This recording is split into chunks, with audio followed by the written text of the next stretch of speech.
Последните няколко години по интензивни анализи за загадувањето на територија на цела Македонија, включително и на Струмица, Струмица покаже параметри кои беа на одредени моменти и највисоки во Македонија.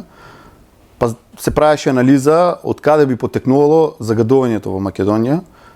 Значи, теориите беа од некои си индустрии па до сугурување на фосилни ресурси, на пластики, така натаму. Сите анализи кои се правени покажуваат дека најголемиот процент на загадување се случува после 16 часот, после 17 часот, значи кога интензивно домакинствата ги палат своите огништа и ги користат ресурсите за затоплување.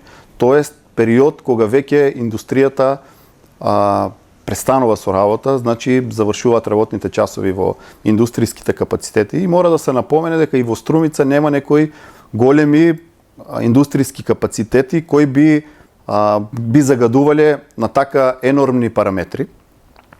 И од тука се повлекува прашањето доколку не се да кажеме загадувањето од бизнис секторот, што може да се помогне бизнис секторот и со гасификацијата да ја намали тоа загадување. Тука се гледа спрегата помеѓу бизнис секторот, домакинствата и гасот. Да кажеме, ако бизнис секторот почне многу да користи газ, кој ни е потребен и ја намалува цената на чинење на производството, посебно ние имаме капацитети кои произведуваат земјоделски производи, секундарна преработка, значи од ајвари и други производи, кај што како енерген се троши струјата и доколку ја замениме со газ, мислам дека ќе добиеме уште поевтин производ. Од друга страна, големата потрошувачка на газ ќе намали цената на набавка на газот, тоа значи ќе намали цената на домакинствата, на цената на газот спрема домакинствата. Таа е спрегата што викаме дека доколку се фати ова тркало на користење на гасот, дека ќе донесе многу бенефит и за бизнис секторот и за домакинствата, воедно и за загадувањето. Знаеме, ние Струмица е прв гасифициран град и е најдалеку отидена со гасификацијата. Колку што е моето познавање, има ситни административни пречки за стигање до гасот до индустријските капацитети. Мораме да поменеме дека и ако брзо се направи гасот да се користи и во пластениците или стаклениците за затоплување преку зимата, и тие не можеме да ги исклучиме како големи загадувачи, трошат огромни количини на дрвја. Од една страна, значи се прави сеча, и да не е дива сеча, нека и со лиценца, ќе се сопре сечењето на дрва. Од друга страна, полесно ќе и за земјоделците контролирано затоплување, значи компјутеризација, автоматизација на процесот на затоплување на оранжериите, пластениците и стаклениците, кои се многу големи потрошувачи преку зимата, и тие ако стигнат да трошат количини на газ, тогаш енормно ќе се намали цената. Колку се спремни?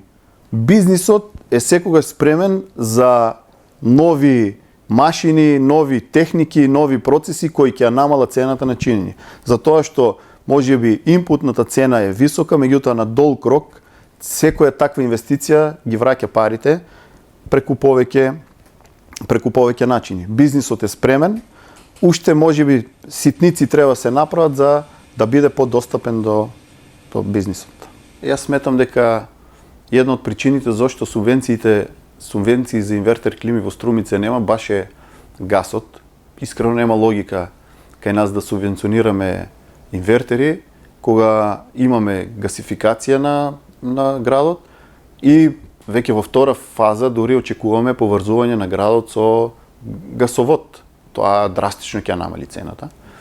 Колку што јас знам, има иницијатива и од бизнис секторот, и од бизнис заедница, Струмичката бизнис заедница, а и од општина Струмица, да субвенциите се насочат баш како субвенции кон гасот.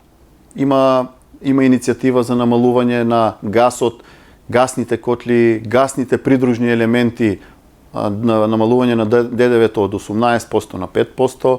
Има иницијатива на формирање на една цена која ќе биде фиксна преку текот на целата грејна сезона, за да нема драстични разлики во цената на чинење, па разликата од набавната цена и таа фиксирана цена би ја покривала државата. Знам дека има во планови да се направи, како што е во Скопје, за парната сезона 12 месеци да се отплаќа и тука некоја форма на отплаќање на грејна сезона по месечни ануитети, така да има спремно сет на мерки кои ќе придонесат гасификацијата и користењето на газ и во домакинствата, и во индустријата да се зголеми. Според мене, паметно е што Струмица е исклучено од субвенционирање на инвертери, ама треба побрзо да се дадат субвенции за гасификација на домакинствата и на индустријскиот сектор.